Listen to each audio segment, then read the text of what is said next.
La noticia que a los mexicanos nos tiene en este momento indignados tiene que ver con el reciente ataque criminal que se produjo en Monterrey al Casino Royal, donde en forma por demás cobarde, unas personas decidieron, planearon y ejecutaron el homicidio de 52 personas inocentes y dejaron a más de 10 heridos, sin contar la profunda herida que estos hechos dejan en los otros muchos que vivieron el acontecimiento y los tantos familiares y amigos cercanos a quienes fallecieron, y a los millones de mexicanos que desde luego nos dolemos de ver a nuestro México tan dañado. Más allá de las causas o motivos que pudieran pretenderse para la ejecución de estos actos, la conclusión inequívoca a la que podemos todos arribar es que en estos actos se patentiza un claro menosprecio al valor de la vida humana. Cualquiera que pudieran haber sido esos motivos de los criminales para asesinar a esas personas, esos motivos fueron para ellos superiores al respeto a la vida humana. Si fue el dinero o el negocio protegido, o si la soberbia que acompaña a la venganza, o si el envío de mensajes político-electorales, o si cualquier otro beneficio buscado. Ellos se antepusieron, sin lugar a dudas, al respeto debido a cada una de las víctimas, a su vida, a su integridad personal y a muchos otros derechos que van implícitos con el de la vida humana. ¿Qué pudo haber pasado por la mente de quienes sin ningún escrúpulo decidieron, planearon y ejecutaron esos actos? Porque no se trató de una reacción o de un impulso momentáneo, sino de un ejercicio reflexivo de planeación, de cálculo y decisión, de selección de acciones, lugares y momentos de ejecución. Nos cuenta el padre Antonio Rivero que un gran escritor español, José María Gironella, platicaba que en aquellos días de diciembre de 1936, iniciada ya la Guerra Civil Española, en un momento en que temían que su vida peligrara en Gerona, decidió pasarse a Francia y su padre lo acompañó hasta la frontera. Al pasarla, los gendarmes franceses le registraron y en sus bolsillos encontraron un papel que sin que él hubiera advertido, había introducido su padre momentos antes de cruzar dicha frontera. Era una brevísima carta que decía: no mates a nadie, hijo. Tu padre, Joaquín. La carta era realmente conmovedora, sobre todo en aquel momento y circunstancias, porque lo lógico hubiera sido que un padre hubiera aconsejado a su hijo: ten cuidado, hijo, que no te maten. Pero aquel padre sabía algo muy importante, que es mucho más mortal matar que morir.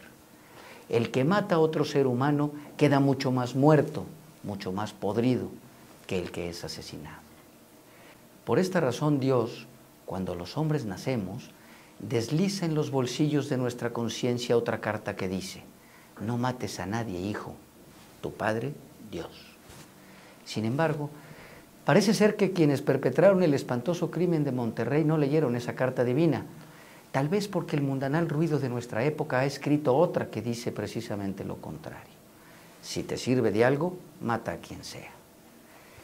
El problema nace a la hora de considerar la vida de los demás frente a los intereses propios. Muchos intereses han rebasado en su valor actual al valor máximo que debemos a la vida. Y no solo me refiero a quienes por intereses económicos, políticos, religiosos o electorales han sido capaces de cometer crímenes como el del Casino Royal, la estación de Atocha en España o las Torres Gemelas y otros muchos, sino también me refiero a esas personas que también en múltiples ejercicios de razón y de cálculo han decidido, por ejemplo, preferir acudir al aborto antes que a la promoción de un recto uso de la sexualidad, o preferir recurrir a la eutanasia antes que a un interés eficaz por los ancianos y los marginados, o bien recurrir a grandes campañas contra la natalidad en el tercer mundo antes que a planes eficaces de desarrollo y de colaboración económica, o al uso de la guerra y el terrorismo, al diálogo y la confrontación democrática, o por último, congelar en los congresos iniciativas de leyes que tiendan a proteger la vida y la seguridad de los ciudadanos. Todos ellos tienen intereses que anteponer al máximo interés que debiera ser la defensa del derecho a la vida.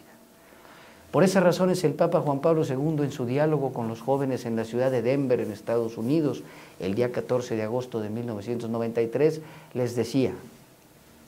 con el tiempo, las amenazas contra la vida no disminuyen, al contrario, adquieren dimensiones enormes.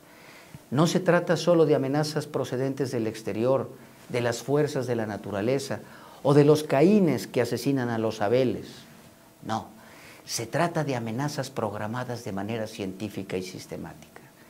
El siglo XX será considerado, decía el Papa, como una época de ataques masivos contra la vida, una serie interminable de guerras y una destrucción permanente de vidas humanas inocentes.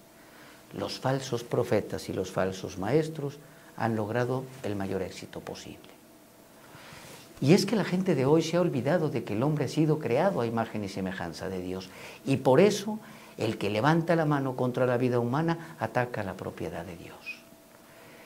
Por eso nuestra sociedad sufre y se degrada porque está desconociendo los derechos personalísimos de la persona humana, o los desprecia o los desvalora, permitiendo que cada día se juegue y se obtenga la destrucción de la vida humana, partiendo del goce, de la impunidad que la misma sociedad permite en el ejercicio de su actuar y en el rol de sus órganos y agentes. Y si la sociedad es un todo,